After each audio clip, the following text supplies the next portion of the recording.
सामा बीच में आए के टांग अड़ाए दे वो लड़की को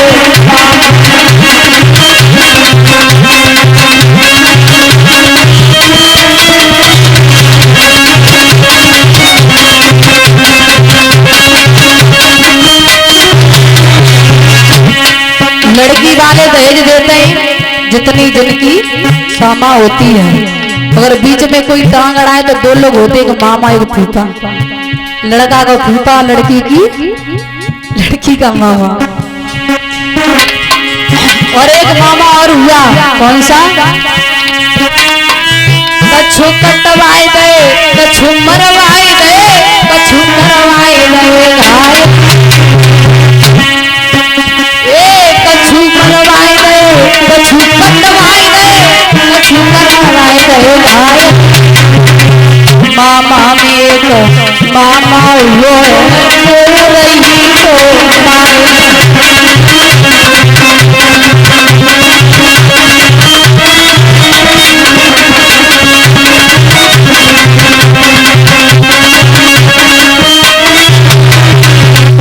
ऐसे मामा है। पहले के मामा बहुत खराब थे, लेकिन कलयुग के फिर भी अच्छे हैं। कम से कम अपने भानेज के बारे में तो सोचते हैं। अगर लड़का है, लड़की की शादी हो रही हो तो लड़का की तरफ से देखियो बारात आए तो लड़का को जीजा और फूफा अलग से दिखेंगे कि लड़का को जीजा है और ये फूफा है, क्योंकि उनके नक्शे ही कुछ अलग होते। लड़का का जीजा होगा वो अपने नक्शे में घूमेगा, हम जीजा हैं, और फूफा होगा तू जीजा है, तू कल को हम पहले के। और ये सबसे खतरनाक होते। अगर ये चाहें तो शादी को करवा सकते हैं, अगर यही चाहें तो शादी नहीं हो सकती। और लड़की की तरफ से मामा कहे कहाँ देख के आए हो, पहले हम देखेंगे तब शादी होगी। मामा शकुनी ने महाभारत का युद्ध करवा दिया। जब पांडव लौट करके वापस आए तो उन्होंने दुर्योधन से अपना राज्य मांगा, हमें हमारी इंद्रप्रस्थि दे दो।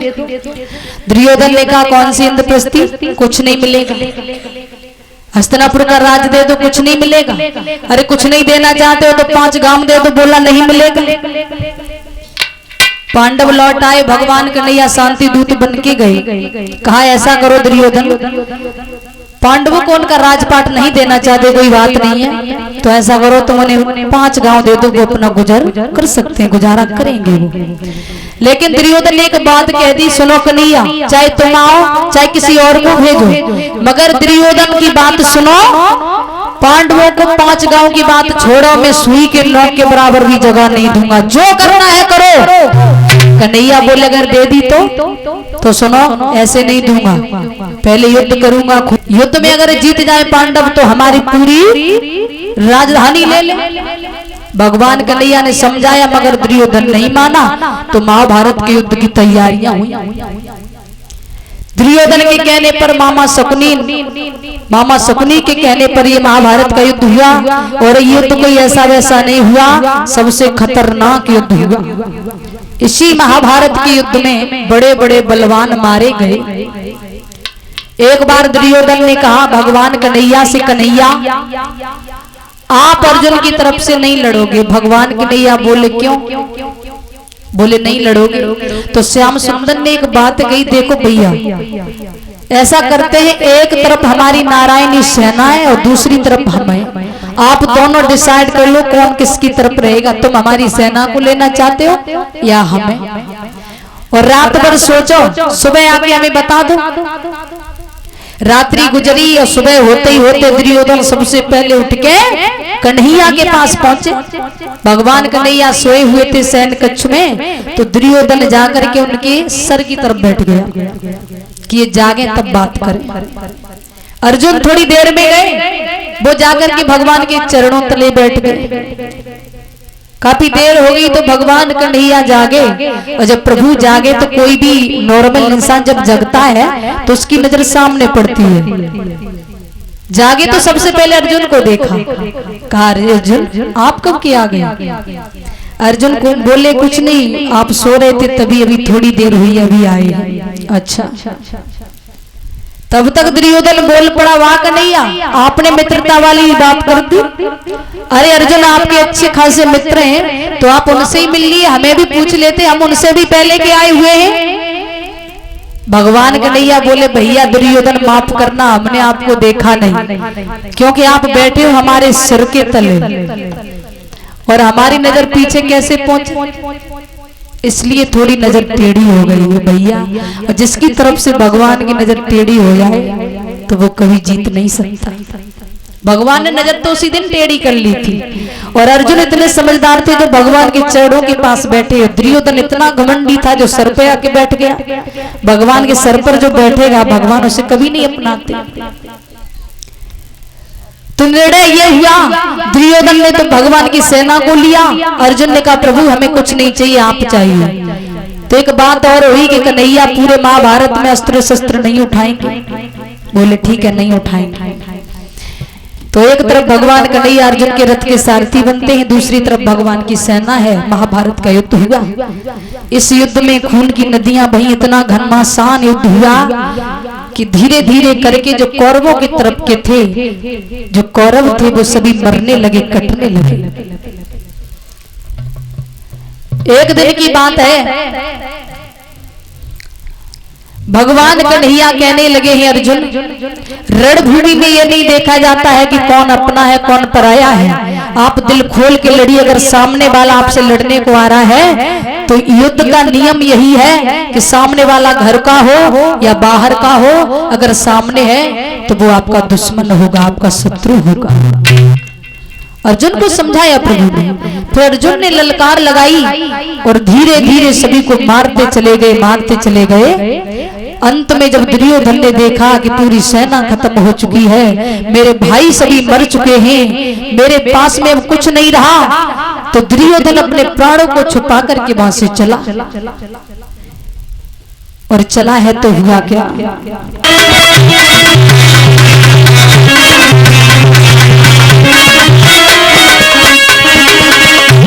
खून की नदियां बह रही है, लाश बह रही है। दुर्योधन छुप करके भागने लगा, पांडव मुझे न देख ले, हम मार न दे। और जब किनारे पर आया तो उसने देखा कि मैं जिससे पार हुआ वो क्या चीज है। देखा तो क्या था, अपनी सुत की नाव बनाई पार भो दुर्योधन जाई।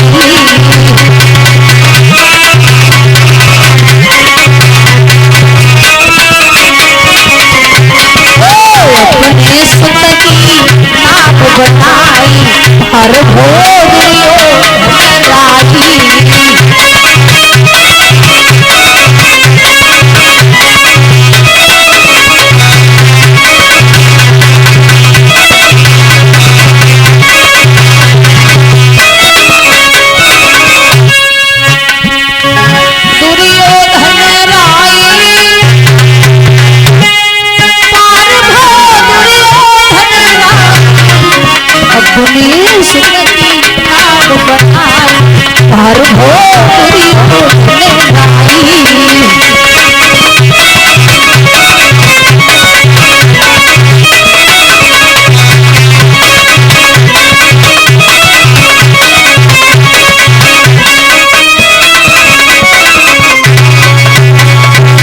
दुर्योधन पार हुआ तो देखा कोई और नहीं था, उसी के पुत्र की लाश थी।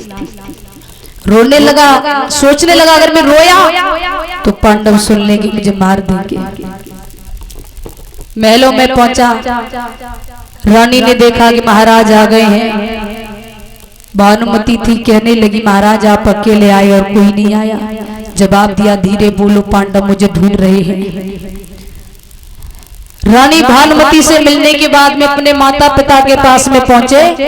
मैया गांधारी ने अपने पुत्र की आवाज सुनी, पूछने लगी बेटा क्या हुआ, महाभारत के युद्ध में जीत किसकी हुई।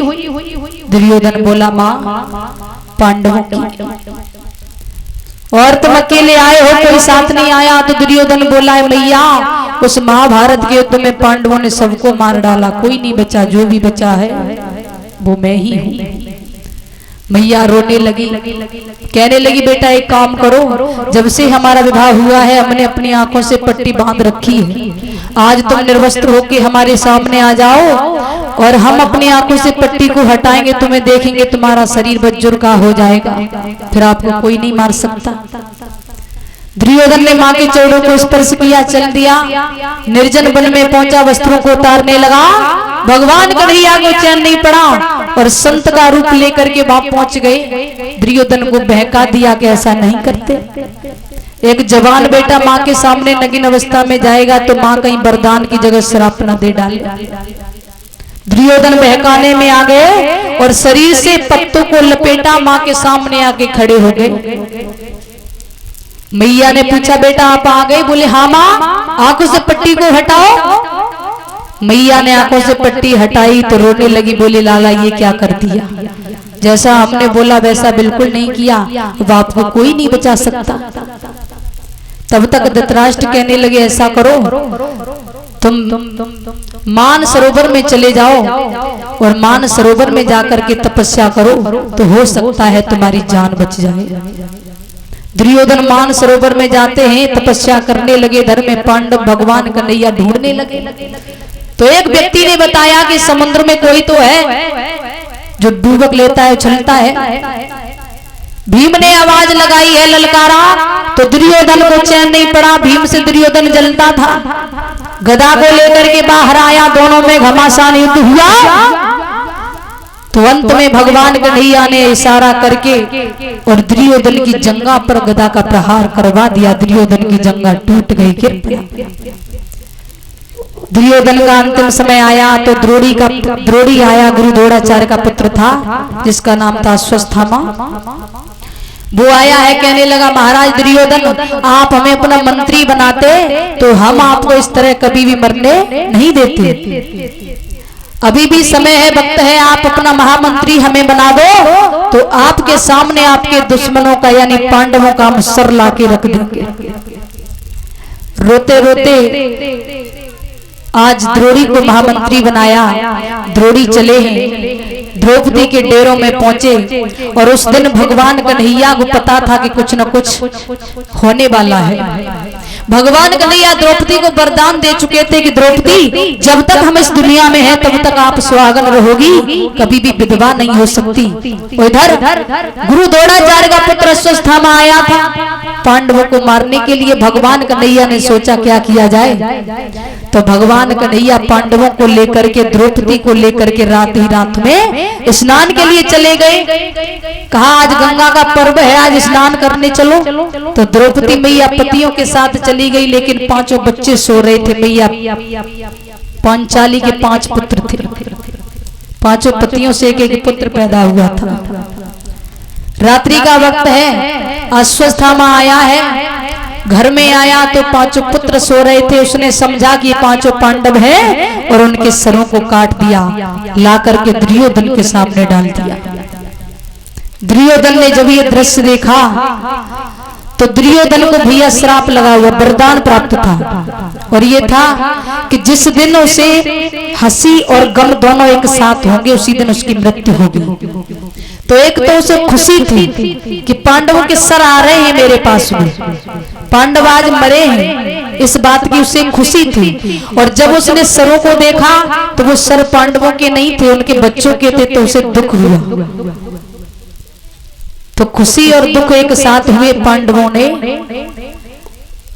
भगवान के साथ में गंगा स्नान किया, घर लौट के वापस आए तो द्रौपदी के डेरों में खून की नदियां बह रही हैं। इधर में गुरु द्रोणाचार्य का पुत्र अश्वत्थामा सोचने लगा कि ये तो 5 पांडवों के पुत्रों के सर हैं, अगर उन्होंने मुझे देख लिया तो मुझे जीवित नहीं छोड़ेंगे। दुर्योधन को वहीं पर छोड़ा, वो भी भाग दिया।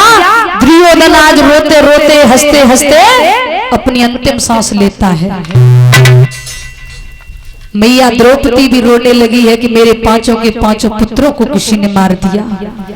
सोचिए, जिस माँ का एक बच्चा जाता है तो उस माँ पर क्या गुजरती है। यहाँ तो एक माँ के 5 पुत्र थे और 5 के 5 की लाश पड़ी है। मैया बुरी तरह से विलाप करने लगी।